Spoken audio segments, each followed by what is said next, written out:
Hey, good How you morning. doing? I'm good, thank you. How are you?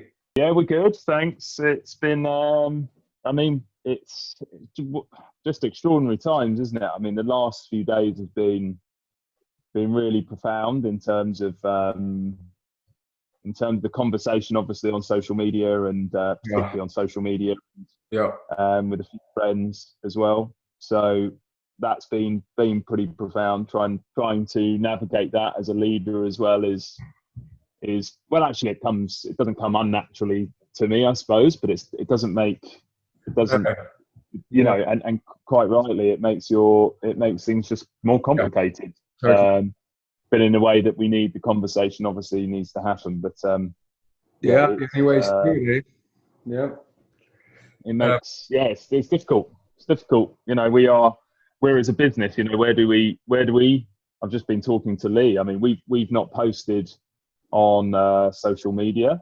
Um, but then, as I was saying we are focusing on doing the hard yards basically, and reaching out to our community of those we work with, that follow us, in sort of more on a more individual basis, yeah, and showing our support and whether seeing whether we can help them in that regard. And it's that's how we go about things. right. It's more action than talk, really. I see far too much of Yeah. it's that kind of optical allyship, isn't it? That's it, man. It's um, the optics. I think at the moment, the challenge is that a lot of people are being stunned into submission and, they're dropping off and you don't know what's happening where. It's a bit messy. Um, But yeah, I don't know. A lot of how's business doing? I mean, are you trading? Are things sort of at least stable? What's the situation? well, we're seeing front of store is coming back fast, which would suggest actually, the the government are playing catch up in many regards. The footfall is returning. People Yeah, are obviously going back to work because otherwise front of store wouldn't be working. yeah, Um, so yeah, we're doing good. good. Our ultimately our rate of sales up front of store up to sort of Novemberish levels. So Oh, take home continues to do well as well. So yeah, we're doing okay. I mean, summer's not a classic period for us generally, because our products are so focused on tend to be consumed heavily in the colder months. yeah. But no, we're still doing okay. Rich, can you tell us more about how Moju started? So Moju really started from a friendship. That's where it was created. I met Charlie at university. Charlie's your Seems that co-founder. Charlie's my co-founder, and we met at university through actually a shared love of surfing, and which is always quite funny because we would definitely call ourselves surfers, but we can't really surf still. And we spent a lot of time together down in the West Country. Yeah, just having fun, talking, and also talking about what we would do in the future, and actually running a business together was kind of, even back then, was something that we would discuss every now and again. And then we kind of went our separate ways. I headed over to Bristol. I left university as an engineering graduate. I joined a very large aerospace company, and I was working with in the commercial team there. So working with big suppliers, and really cutting my teeth there against sort of wily old commercial directors, and that was awesome. And I travelled and met some brilliant people. Um, I then moved up to London and actually shifted industries. So moved into investment banking for 4 years. And during that time, Charlie was an insurance broker, and had joined, again, similar to me, had joined a graduate scheme after university. But I guess we both felt, that the corporate world wasn't necessarily our bag, and I think we saw a lot of things in that world that um, we didn't necessarily want to be part of long term. And so that was really, I guess, Moju really started there. The spark of the idea was really in setting a business up and starting a business that we could we would love to work in, and that we felt others would love to work in, and a place where people can do their best work and also be part of a bigger purpose and mission around what they're doing. And so the product actually came from it. It was a hobby, and I say it's a hobby that got out of hand because we were just making these juices at home, cold pressed juice. Weren't really into the cleanse detox thing. It wasn't about the wellness cliches, and for us it was just a functional product. It was just a really easy way to get nutrition on quickly, when we were probably not eating quite as well as we should have been, and we were working really long hours, and it was functional to us. And that was the initial insight. And we thought, well, what is out there? You know, what is competitive to this type of product? Well, actually, we were using it to energize ourselves, to give ourselves, and to give ourselves nutrition. And actually, if we look to the market, it was just dominated by, you know, ultra processed ingredients, sugar, products that kind of serve you in the immediate short term, make you feel great for all the whilst your blood sugar levels are riding high, and then you would have a big crash afterwards. And so everything felt compromised. And we just felt that it didn't need to be that way. You could fuel yourself in a way that is, you know, doesn't undermine your long-term health. And that's where the idea came from, to take that product into a more functional space with a brand that we felt people could engage with and get on board with, that didn't feel too wellnessy and didn't feel too it certainly felt a lot more inclusive rather than exclusive. And that's where the journey began. And in 2016 we actually launched shots, and shots to us were something that we had always consumed ourselves, but actually initially struggled to find a commercial, a way to scale the production of shots. And then we managed to do that, and we were the first in the UK to launch a range of functional shots into the market in 2016. And really from there, our growth we basically built a lot of momentum, and you know, we're now the best-selling functional shot range in the UK by some significant margin. We sort of dominate that category, a category that's small but growing, and we're really excited by.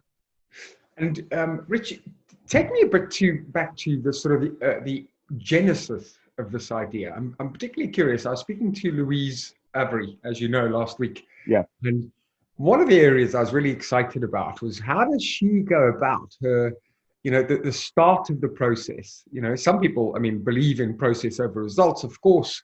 And so it's really about your daily rhythm and hum until you start pushing out a hopper of creative ideas. What was the first few steps in the process before you got those shots out? Yeah, so we inadvertently stumbled into product market fit and testing and iterative steps. You know, it was product market fit wasn't even something on my mind back then. It was terminology that we were completely unfamiliar with, as we were with the whole industry, to be honest with you. But one thing we did know is we were consumers, you know, and we saw the market from a consumer's perspective. So we created the product in our kitchens. We then took that product and we iterated it. We tested it on, you know, Charlie's mum's book club. We took it, you know, we took that product to farmers markets. We took it to music festivals. And what you see, you know, what you see today is a result of that process, I suppose. And I ultimately identifying, you know, and getting to product market fit quite quickly. And then almost approaching the market in a very different way to others, and that was through channel. So we identified that specialty coffee shops, whilst they wanted a product like a cold pressed juice in a pre-packed form, they didn't have access to one, and their consumers wanted it because the consumers were increasingly buying them from juice bars and things like that. So that's a problem we solved for coffee shops, and that's how we got our built our business was through specialty coffee. So we spent a year and a half really pounding the streets, feet on the street, just getting these products into the right into these, basically the cream of the crop in terms of the best coffee shops in London. And then at the same time, we were selling the product into the beacon accounts, the Planet Organics, the Whole Foods, the Harrods, the Selfridges, many of which we're still in today, alongside our big multiple customers. So it shows, and same with the coffee shops, we're still there today, we're still present. And I think it's testament to the strength of the relationships that we've had, and the focus on customer service, and the focus on having on making sure that we've got a highly relevant product for the consumer. What are the sort of battlegrounds in terms of need states, occasions? So one thought here is, I spoke earlier today with a leading cannabis CBD ingredients advisor in Canada who works with drinks companies, etc. And some of the innovations going forward are around the areas of nutraceuticals, easy for me to say, and which play more into a fuel sort of need states, kind of performance driven, etc. So as you mentioned, some of the morning occasions, alpha, people are kind of going at the autopilot, humdrum, and need that fuel. But can you share anything else on your thinking around where's the growth in need states occasions, particularly post-COVID, going into this natural health state? Yeah, it's a really interesting area now, particularly as or has been for a while, but it's kind of been building. And my view is the trends that we're starting to build pre-COVID are certainly going to intensify, particularly around functional, which there's certainly seems to be more of a consumer demand now for products that do something, as well as taste good. British consumers are very driven by taste, as you know, and it's a huge factor, and quite rightly. I mean, you shouldn't sacrifice on taste, and that's kind of why we do what we do, is that you get taste, but also you get function. But there's certainly, I think, going to be an increase in people moving to more functional products, and they take many forms, as you've sort of touched on there: nutraceuticals, vitamins, and supplements themselves. So that space, you're seeing significant growth in VMS, but then equally, I think you're going to start. What is VMS? Apologies for those of us. Vitamins, minerals, supplements. Thank you.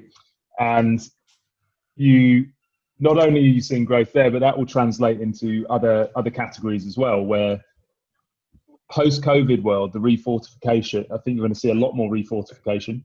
I don't know whether that serves the consumer well, because in some respects, because I think that refortification is often done with ingredients that the human body certainly struggles to process, but you will see it, and it doesn't also mean that people are getting the value that they think they're getting from the products. But in terms of the as you sort of alluded to, the opportunity areas, certainly immunity clearly in the last 8 weeks has become such a hot topic of conversation. We worked on a vitamin D shot for over a year, developed that product, brought the country's first, actually the world's first really, shot format vitamin D in a shot format, and vitamin D3, so it's from plant sources as well. So it's a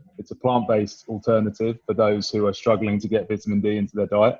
Or in fact, not just diet, but also from the environment around them, which is the sun, basically. And it's amazing how that's intensified over the last 8 weeks in terms of mass media attention on vitamin D, whereas it wasn't there previously. Particularly, there was the odd article here and there, and people were typically taking vitamin D as for bone health, in terms of it's a co-mechanism for calcium absorption. So, but now it's very much people are looking at the benefits of vitamin D for immune function, and so that's what you're starting to see already, a huge interest in that side of things. And it becomes, you've touched on and immunity for us, certainly, we look at immunity. It's multifaceted. It's an incredibly complex thing, the human immune system. And there are many, many factors that contribute to a stronger or a normal functioning immune system.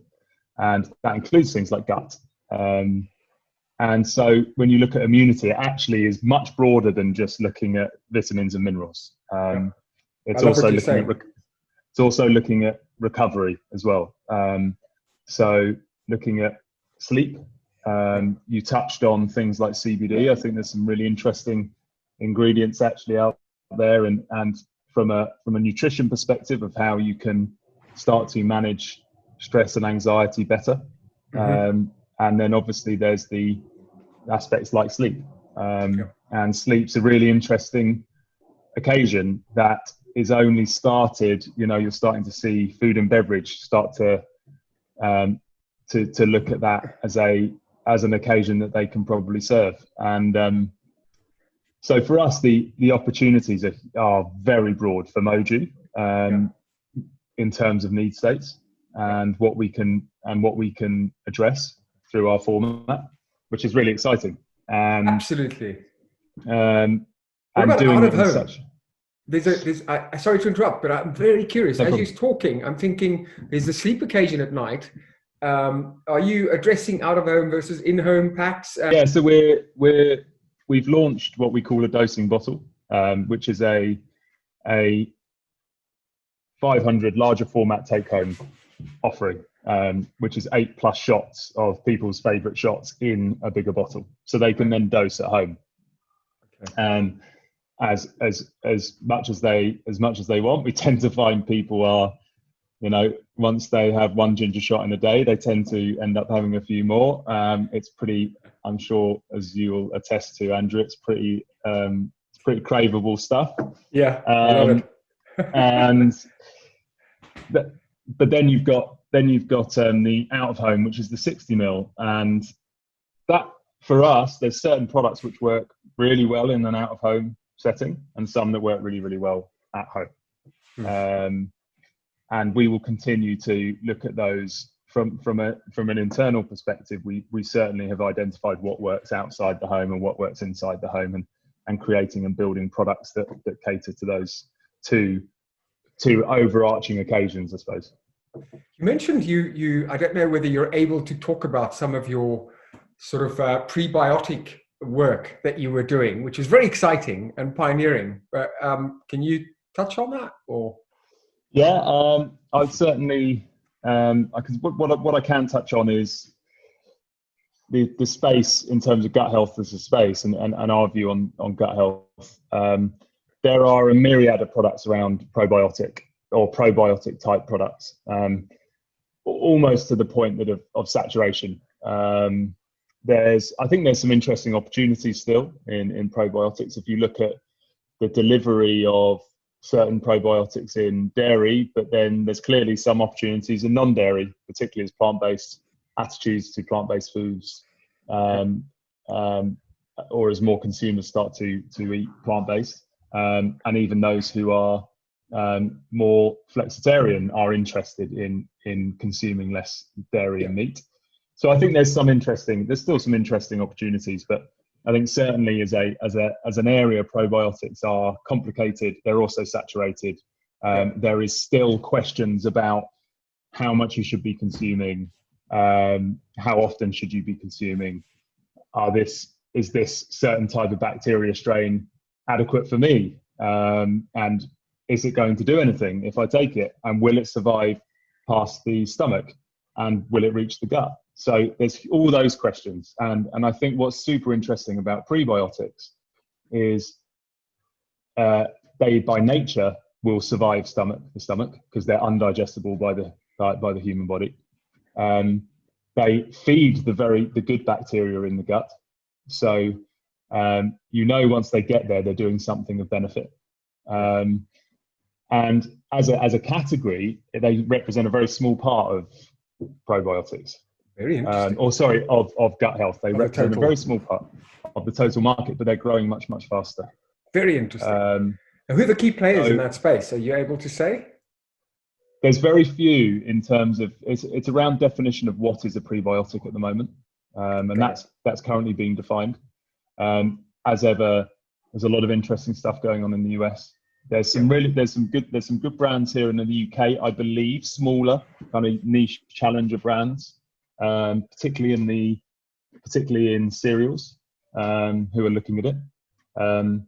I actually really interestingly saw Hovis the other day made a prebiotic call out on their new bread, a loaf that they've done. That's very interesting. Hovis is a former client of mine. We used to work with them, and that's very interesting. They're a pretty interesting business in terms of vitamin through bread. Wow, I love that. And so they've made, so there must be significant.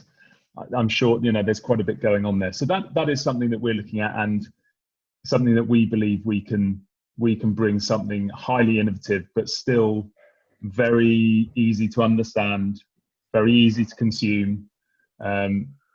So it's around that ethos of simplicity for the consumer, and something that people want to consume, because the challenge also in probiotics is, depending on how you get your probiotic, is they don't tend to taste very good.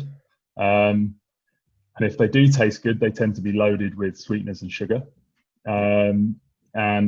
Or alternatively, you get them in a supplement form, of which you then have the challenges around supplementation, which is people don't tend to take supplements as consistently as they probably need to or should, or are advised to. And that's really interesting. How do you feel retailers, buyers have supported this, I guess, inspired category vision? I mean, are they open to innovation? Are they open to doing more with you in terms of promotions, activity above the line, in-store activations? Is this a category that they really are putting some firepower behind? It's growing. It's like the flames are being fanned definitely at the moment. And there's certainly big macro trends which are driving a lot more interest in what we're doing at the moment, which is something that's happening all around us at the moment. But the attention's been relatively, as I said, we worked closely with our retailers, but the category story is something that we are going to be telling consistently, continue to tell, and continue to work with them on. And we've been refining as we've gone as well, which is, and I think we've got an even stronger proposition than ever. We are, from a foundation, we're the best-selling functional shop brand in the UK. We've got over 35% market share of a category that's gone from 0 since we started it to over 12 million in retail sales in just over 3.5 years. So it's beginning, and I think and that was a 3.5 year period when there was a lot of competition as well. I mean, credit to you guys. That was the most intense period of competition in the beverage category that I've ever experienced, and you guys managed to build a brand. That's huge respect to that. Thank you. It's at the time you don't, you're just holding on for dear life sometimes and just doing what you need to, because it's a wild ride, and you're just doing what you need to do, but believing in what we believed in, and being resolute about the things that we're resolute about, which is quality, integrity, and just building it right. And that's the same thing now. It's still a small category, but it's growing quick, and there's going to be more interest in it. And I like to think in a few years' time we'll look back and we'll have what is essentially a category in its own right that is defined as people look at it as functional shots, and no longer will it be considered a part of the juice category, because it fundamentally doesn't serve. It's incremental. It's completely incremental. If you look at the incrementality of shots versus juice, there is no cannibalization. That's ultimately interesting. Certainly in juices and smoothies, there are people consuming the product in place of certain things like orange juice, but we're also taking category share from vitamins and supplements, love that. and we're taking category from all around the store. So as I say, completely incremental. With the vitamins and categories, an interesting one. I was out in Santa Monica speaking to, about 2 years ago, one of the world's largest vitamins and category businesses. I'm not going to mention the name, but they typically own 40% of Walmart's, sorry, not Walmart, Walgreens and CVS as sort of in-store vitamin aisles. And these categories have suffered so much from promotions and price over the last 5 years, particularly also at a time when the What the Health, Netflix campaigns have ramped up. And so, it's a pretty cutthroat business. And what you're doing is providing an alternative delivery framework. But also your raw materials and input costs must be a challenge, particularly at a time when we're looking at sourcing globally. What are your pressures, forces, challenges in that regard? So pricing, promotions, in-store challenges. We can also take this offline, by the way, if if it needs to be discreet. Yeah, there's elements I can certainly talk about. I mean, the maintaining the premium price point is you have to deliver value, as you know. The perception of value has to be high for the consumer. So for us, maintaining that price point is important, and at a premium price point. And the input side of things is we're also beholden to pricing, up the supply chain. So from an ingredients perspective, and as you say, it fluctuates a little bit more because it's all, the majority, over 90% of our ingredients are fresh ingredients into factory every single day. They're whole fresh ingredients that come in. So, not shipped in barrels, pre-pasteurized barrels. These are whole fresh ingredients. And so you're somewhat, it's dictated by the seasonality, the growing season, what's that meant for that particular crop. So it is challenging. But as I say, for us, it's been about the positioning of the product. It's not, it as you say, it is an alternative. It's a different delivery system to something like a vitamin and supplement, but it's far, far superior to. So because you've got all of the benefit and function, but it's from the very source. And it contains all of the other things that you require, that you need to go alongside those compounds. So there's a lot of question around, isolating compounds and taking those things. But actually, if you include it with all of the other compounds alongside it, is when it's most efficacious. Mm-hmm. That's something that's interestingly is a big part of the CBD industry. And they'll Absolutely. talk about and that's exactly what they were saying. Full spectrum. Yeah, talk about full spectrum, etc., etc. That's no different. So if you take vitamin C as an example, vitamin C when you consume vitamin C as a naturally, it's a water soluble vitamin, but as you consume it alongside the other compounds and bioflavonoids and polyphenols that come alongside that are part of it. Yeah. The bioavailability is that much higher because your body knows what to do with it. Yeah. The challenge is when you have certain ingredients that are highly processed and they're just added to something.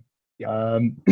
Is it having any effect at all? In fact, there's been a lot of studies around multivitamin consumption and vitamin consumption, and often very little evidence of their efficacy.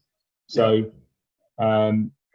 It comes back to as I say, it's looking at an alternative, but also a far superior way of getting your nutrition in. And people are, whilst the vitamin and supplement industry is certainly growing, it is also challenged by the consumers who are less inclined to take pills every single day and would like to get more of the more beneficial nutrients, etc., from their diet.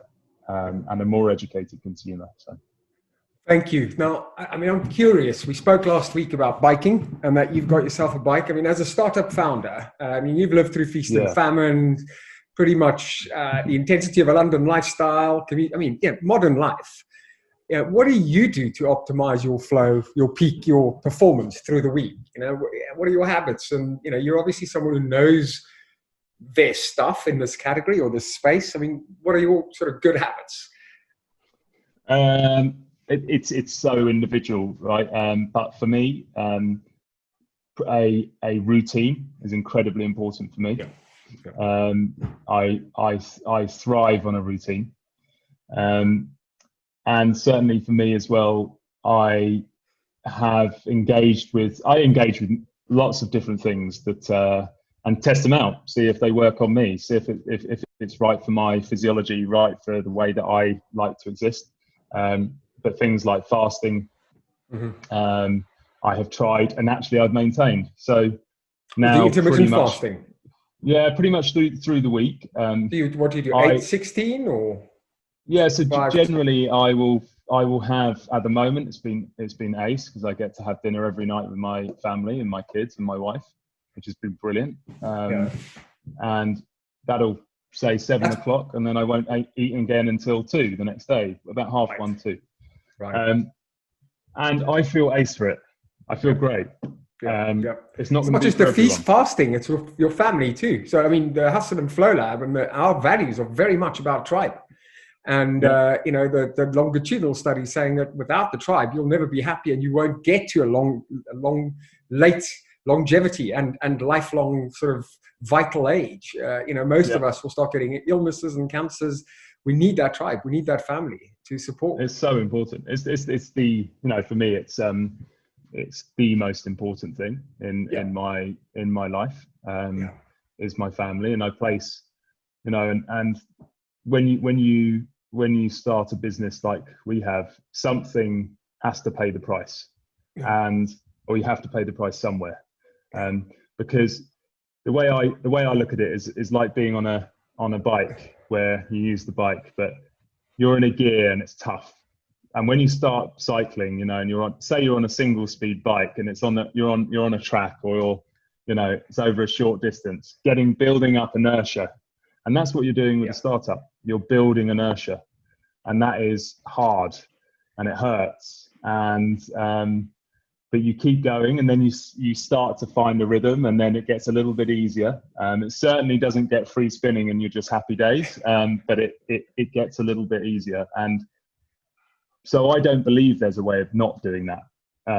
I would love to be shown that. I think you read a lot on people saying, you know, people saying that they started a business overnight, or the 4-hour working week. Of course, there's principles in there that totally stand true. And of course, there's stuff that works for some people, and there's lots of different businesses. But for me, I believe in what gets you there is hard work, and dedication, persistence, being resilient, being willing to just put the graft in, and people, and making sure that you've got great people around you and you're working with great people. But there is no shortcut. So something does have to come at the expense of that. And for me, it was more my social life. That was it. Social life basically didn't really exist, or does still to this day is not, well, certainly through COVID has been non-existent. Well, this is it. Thank you. This is our social life. Yeah, exactly. Just hanging out with you, Andrew, on video calls. So it's for me, it's family, it's work, but don't really think of it too much as work. I have a brilliant team. I get on, you know, they are a brilliant group of humans, and they're enough to keep me satisfied in terms of the interactions I have and the connections I have. But of course, looking forward to more time socially, to spend more time with friends in time. But I do think you have to make sacrifices. And for me, friends were the sacrifice, because my family is too important to me, and work is too important to me. And I hope that we can build friendships through work and doing the right stuff in our passion. I think, you know, as you say, the socializing then becomes easier. It's part of work. It's not necessarily an outsider thing. So my other question, final question maybe, is, so you've got a great team. How do you build, you guys have got a, you know, great brand. It's in the market. You know, how do you maintain energy, create humming teams, and inspire sort of the art of the possible? Great question. I'll shout him out as well, and I can't for the life of me remember his name, but it was an ex HR director or board level HR guy at Unilever, and he did a brilliant talk, Actually, he's a fellow Sapper, and Uh-huh. he did a talk about people, and it totally resonated with me. And he said it's all down to energy. Yeah. That if you've got the energy of it's all about an individual's energy and a team's energy. And if someone is high energy and they feel like they're topped up and they're good to go, they will do brilliant work. And the moment that's not the case, their work will suffer, their home life will suffer. Yep. And so for us, it's really top of mind actually at the moment, because COVID has thrust us into a situation where that becomes harder to gauge in terms of where people's energy levels are at. And it's not just all about output, it's also about how they're doing, how they're feeling at a time which is incredibly, incredibly discombobulating, really. And so we're really focused on that at the moment in terms of the rhythm of the week. Yeah. How does it work? When are we getting together as a team? What are we doing when we're together as a team on calls? And how's that kind of structured? How are we communicating to the team, and what's being communicated in terms of what does the roadmap look like? What does the vision look like? And actually, recent feedback we've had, which has been really good feedback, is people want to know the vision. They want to see where we're going, because when it feels like all you're doing is looking at the here and now in what can seem quite a dire situation, sometimes you kind of just want to paint a picture of what the future looks like and dream a little bit. Yep. I mean, my favorite analogy is a Reid Hoffman analogy, where startups are like jumping off a cliff and building a plane on the way down. Yeah. The reality is that in every startup I've worked in, except for one, it was always firefighting. And, you're not reactive, but it's so tactical, operational, and involves so much that often by providing a bit of a longer range view and window, that creates a lot of the inspiration and purpose and alignment of energy. I get, often, because many people might be working very tactical things, but when they see what's the big picture, they kind of light up, right? I love that. And I guess my interest around the humming area is exactly why you said, the energy is going to be our greatest commodity. And the way you put it, I think, is for me certainly a truth. In that post-COVID, a lot of people might be in different places, as you say. How do you engage with them? How do you bring them on?